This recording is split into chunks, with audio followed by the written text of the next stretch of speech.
మీ father బాగా rich అయితే నువ్వేం చేస్తావు? మీ ఫాదర్ మనీతో ఫుల్ చిల్ అవుతావు, లేదా మీ ఫాదర్ బిజినెస్ కంటిన్యూ చేస్తావు. But this man did completely different. నా ఆపోజిట్ లో కూర్చున్నది Monish Shera, the founder of leaders for India organization. ఒక్కటి అతని దగ్గర నేర్చుకోవాల్సింది ఏంటంటే, his father owns Delhi public schools in Hyderabad. తను అనుకుంటే కంఫర్టబుల్ గా ఫ్యామిలీ బిజినెస్ కంటిన్యూ చేయొచ్చు. బట్ తను ఆ కంఫర్ట్ జోన్ పక్కన పెట్టి he started investing and mentoring the startups.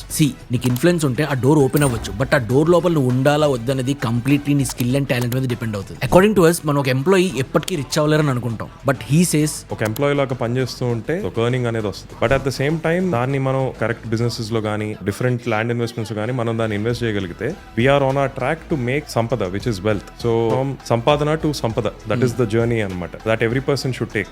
Generally ఈ స్టార్ట్అప్స్ లో ఇన్వెస్ట్ చేసే వీసీస్ కానీ ఏంజల్ ఇన్వెస్టర్స్ కానీ అందరూ 40-45 తర్వాతే ఇన్వెస్టింగ్ జర్నీ స్టార్ట్ చేస్తారు. But he started his investing journey at the age of 24 and now he is the youngest investor in Hyderabad to invest in 24 startups. And మన podcast లో అతని investment learnings, investment tips, అసలు ఒక employee కూడా wealth ని ఎలా create చేయాలి అనే టాపిక్స్ ని డీప్ గా డిస్కస్ చేసాం. అండ్ ఆ డిస్కషన్ మన తెలుగు కనెక్ట్స్ యూట్యూబ్ ఛానల్లో రెడీగా ఉంది, వెళ్ళి చూసేయండి.